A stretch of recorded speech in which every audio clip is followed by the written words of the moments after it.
আসসালামু আলাইকুম। আমাদের এলাকায় একাধিক বৃষ্টিপাতের কারণে আমাদের অনেক ঘাসের গুঁড়ি পচে গিয়েছে, যে কারণে আমরা আজকে চলে আসলাম। আমাদের বাড়ির পাশে রাখা কিছু ঘাস গুঁড়া রাখা আছে, যেগুলো আমরা ছোট ছোট পিস করে কেটে নিব। কেটে নেওয়ার পর আমরা এগুলোকে আমাদের ভুঁইতে রোপণ করব, যাতে আমাদের ভুঁইতে কোনো রকমের ফাঁকা জায়গা না দেখা যায়, যাতে করে আমাদের বর্ষাকালে ঘাসের সমস্যা বেশি একটা না হয়। যে কারণে আমরা ঘাসগুলোকে পিস পিস করে কেটে নিচ্ছি। এবার আমাদের ঘাসগুলো কাটা শেষ, এখন আমরা ভুঁইর দিকে রওনা করব। ইতিমধ্যে আমাদের ঘাসগুলো জুড়িতে তোলা শেষ হয়ে গিয়েছে, এখন আমরা আমাদের ভুঁইর দিকে রওনা করছি। আমাদের ভিডিও করতে একটু সমস্যা হচ্ছে, কারণ আমাদের এখানে প্রচুর পরিমাণে বৃষ্টি হচ্ছে, যে কারণে আমরা ভিডিও বানাইতে একটু সমস্যা হচ্ছে, যাতে করে আমাদের ভিডিওগুলো স্পষ্ট বেশি একটা হচ্ছে না। আমাদের বাড়ির পাশে আমাদের ঘাসের জমি, যে কারণে আমরা ঘাসের জমিতে পৌঁছাইতে বেশি সময় লাগে না। আমরা আমাদের ঘাসের জমিতে ইতিমধ্যে পৌঁছাই গিয়েছি। আমরা এখন আমাদের যেসব ফাঁকা জায়গাগুলো রয়েছে সেগুলোই আমরা ঘাসগুলোকে রোপণ করে দিব। আমরা চলে আসলাম আমাদের ঘাসের জমিতে। যেসব জায়গাগুলো ফাঁকা রয়েছে সেগুলো আপনারা এখন দেখতেই পারছেন যে আমাদের এই সব জমিগুলো, আমাদের ঘাসগুলো পচে গিয়েছে এবং আমাদের ঘাসের জমিতে প্রচুর পানি জমে রয়েছে, যে কারণে আমাদের ঘাসগুলো পচে যাচ্ছে।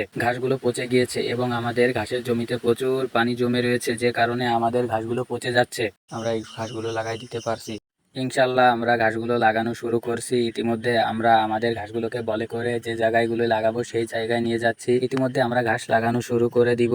আমরা ঘাসের জমিতে চলে এসে আমরা ঘাসগুলোকে এখন রোপণ করছি। আমরা এক একটা করে ঘাস সবগুলোকে মাটিতে গেড়ে দিচ্ছি, যাতে করে খুব তাড়াতাড়ি আমাদের ঘাসগুলো চারা দেয়। আমাদের ঘাস লাগানো প্রায় শেষের দিকে চলে এসেছে। আমাদের ঘাস লাগানো ইতিমধ্যে শেষ বলেই চলে। আলহামদুলিল্লাহ আমাদের ঘাসগুলো লাগানো শেষ হয়ে গিয়েছে। এখন আমরা চলে যাব। আমাদের কীটনাশক নিয়ে এসেছিলাম বাজার থেকে। আমরা সচরাচর কীটনাশক ব্যবহার করি না, তারপরেও আজকে আমাদের ঘাসের ভুল লাগে কিছু কীটনাশক কিনে নিয়ে এসেছি, সেগুলো আমরা আমাদের জমিতে ব্যবহার করব। এই কারণে আমরা আমাদের সারগুলোকে প্যাকেট থেকে খুলে নিচ্ছি, খুলে ডিসি করে এগুলোকে ভালো করে মিক্স করে নিব, যাতে করে আমাদের সারগুলো প্রতিটা ঘাসের গোড়ায় যেতে পারে।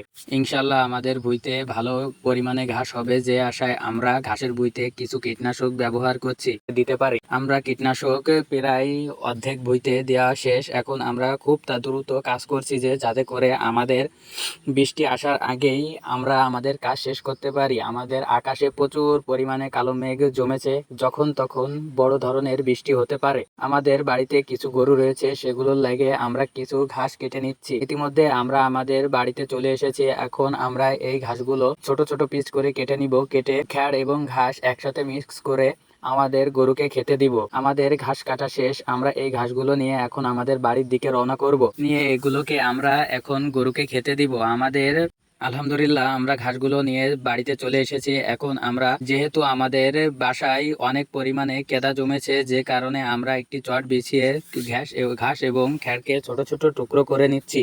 গরুগুলোকে এখনো পর্যন্ত খেতে দিতে পারি নাই।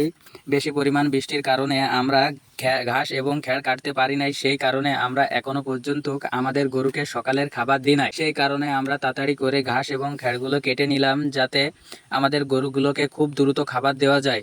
তাই আমরা খুব দ্রুত খাবার দেওয়ার চেষ্টা করছি এবং আমাদের গরুগুলো আলহামদুলিল্লাহ এগুলো ভালো করেই খাচ্ছে। আমাদের ঘাস কাটা এই মুহূর্তে শেষ। আমরা খাবারগুলোকে ভালো করে মিক্সড করে নিব, যাতে করে আমাদের খ্যাড় এবং ঘাস একত্রিত সবগুলো সমানভাবে বাজিয়ে যায় এবং গরুর আলহামদুলিল্লাহ আমাদের গরুকে আজকের মতো খাবার দেওয়া শেষ। আমরা ইতিমধ্যে আমাদের খাবারগুলো দেওয়া শেষ হয়ে গিয়েছে।